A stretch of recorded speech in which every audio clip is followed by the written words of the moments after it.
बज्जात औरत, शर्म नहीं आती तुझे मुझे मना करते हुए? तेरी हिम्मत कैसे होती है मुझे मना करने की? हर रात यही नखरे करती है। हर रात मुझे बताना पड़ेगा कि पति परमेश्वर होता है। एक तो बेटी पैदा कर दी, उस पर छूने नहीं देगी। सती सावित्री बनती है। नशे में धुत पारस ऊल जुलूल बकते हुए नीता को दबोचने की चेष्टा में उस पर चढ़ गया। नीता की गर्दन पर शिकंजा कसते हुए बोला, यार दोस्तों के साथ तो खूब ही करती है और पति के पास आते ही रोनी सूरत बना लेती है। सुन, मुझे एक बेटा चाहिए।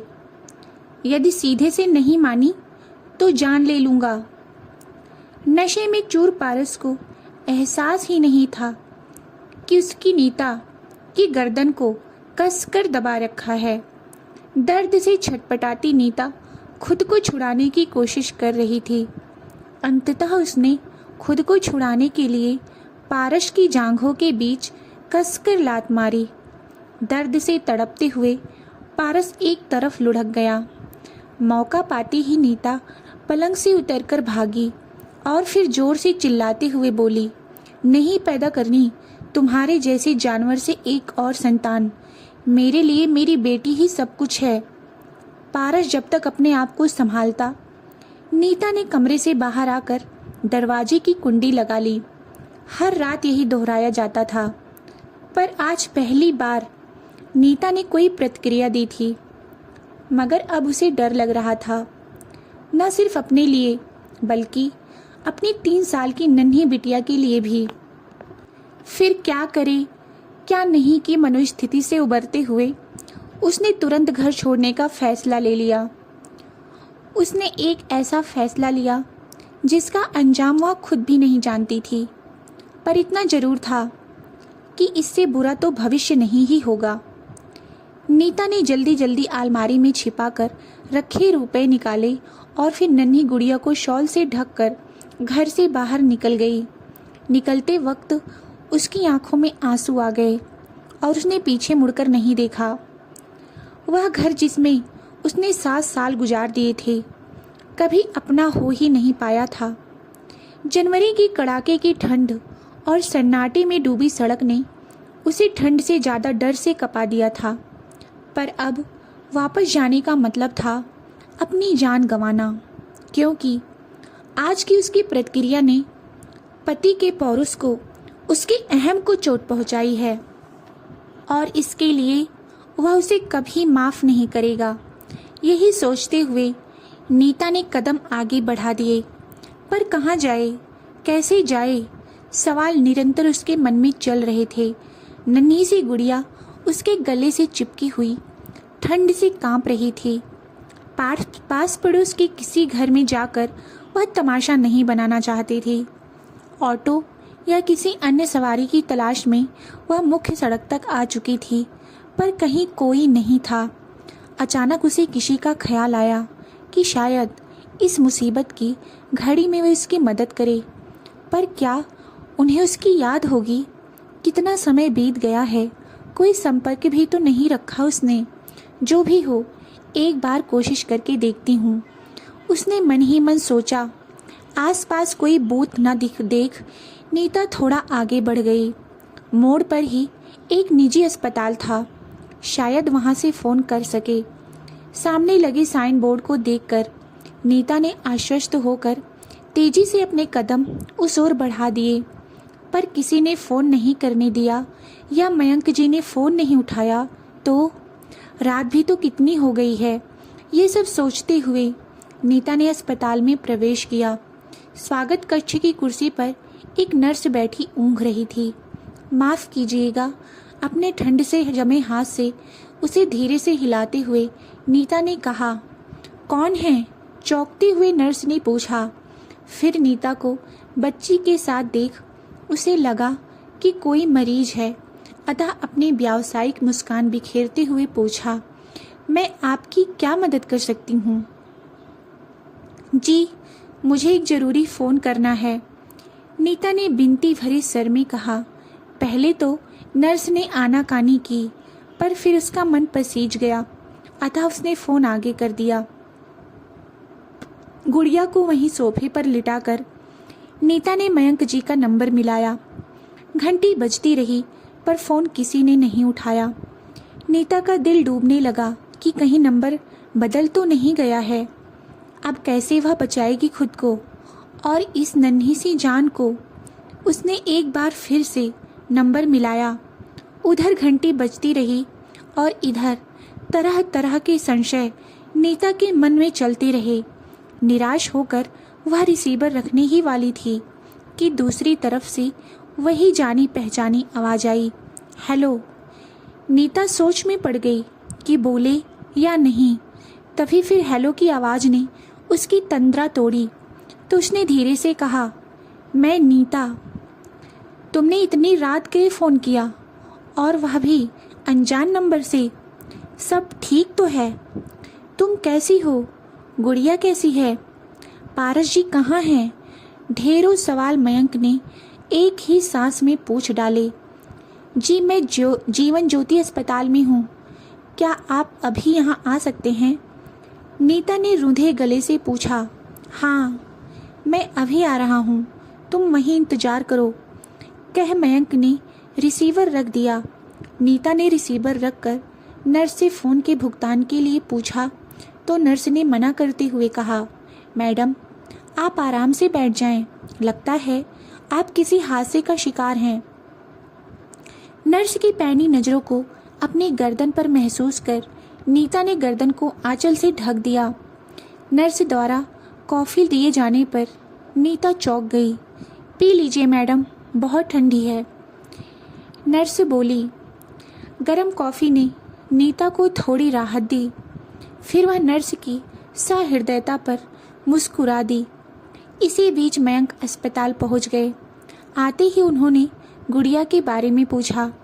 नीता ने सो रही गुड़िया की तरफ इशारा किया, तो मयंक ने लपक कर उसे गोद में उठा लिया। नर्स ने धीरे से मयंक को बताया कि संभवतः किसी ने नीता के साथ दुर्व्यवहार किया है, क्योंकि इनके गले पर नीला निशान पड़ा है। नर्स को धन्यवाद देते हुए मयंक ने गुड़िया को और कसकर चिपका लिया। बाहर निकलते ही नीता ठंड से कांप उठी। तभी मयंक ने उसे अपनी जैकेट देते हुए कहा, पहन लो वरना ठंड लग जाएगी। नीता ने चुपचाप जैकेट पहन ली और उनके पीछे चल पड़ी। कार की पिछली सीट पर गुड़िया को लिटाते हुए मयंक ने नीता को बैठने को कहा, फिर खुद ड्राइविंग सीट पर बैठ गए। मयंक के घर पहुंचने तक दोनों खामोश रहे। कार के रुकते ही नीता ने गुड़िया को निकालना चाहा, पर मयंक ने उसे घर की चाबी देते हुए दरवाज़ा खोलने को कहा और फिर खुद धीरे से गुड़िया को उठा लिया। घर के अंदर आते ही उन्होंने गुड़िया को बिस्तर पर लिटाकर रजाई से ढक दिया। नीता ने कुछ कहना चाहा, तो उसे चुप रहने का इशारा कर एक कंबल उठाया और बाहर सोफे पर लेट गए।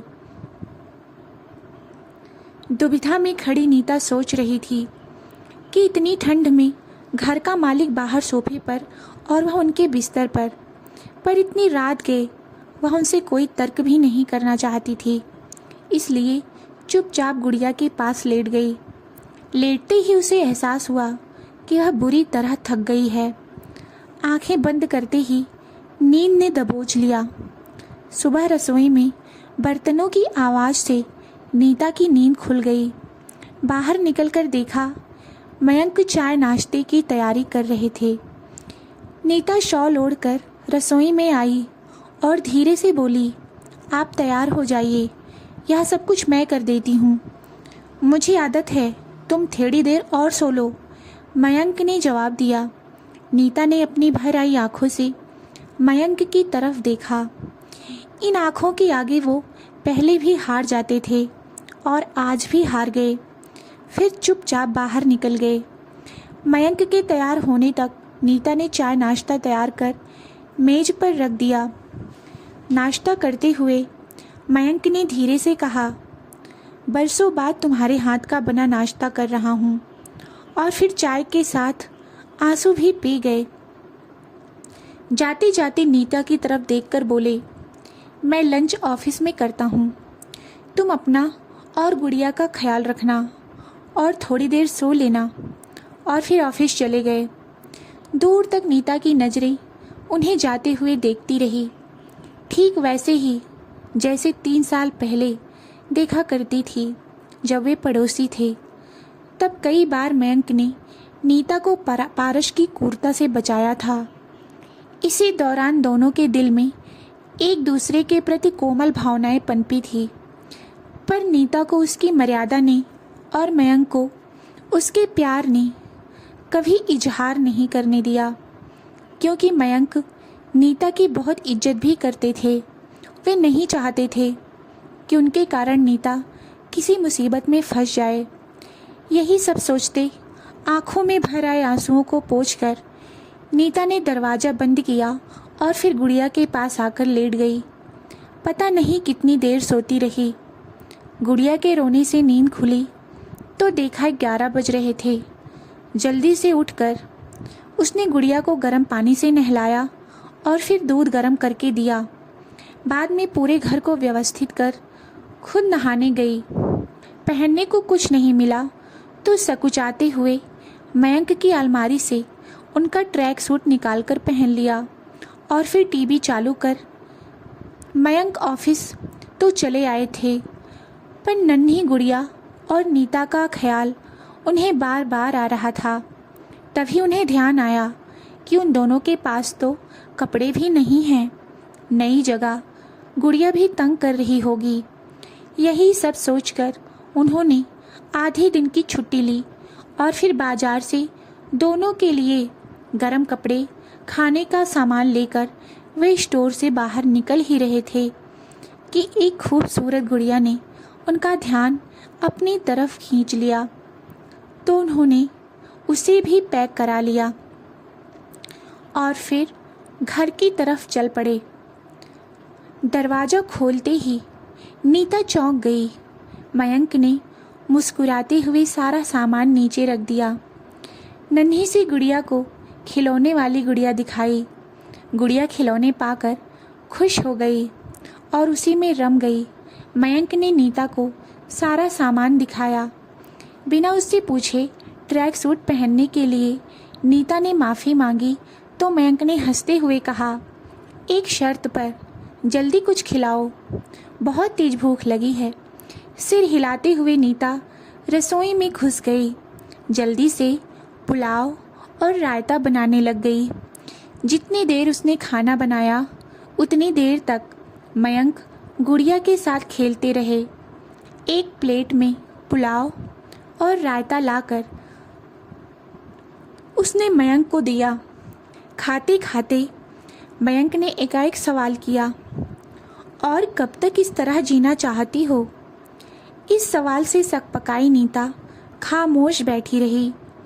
अपने हाथ से नीता के मुंह में पुलाव डालते हुए मयंक ने कहा, तुम अकेली नहीं हो, मैं और गुड़िया तुम्हारे साथ हैं।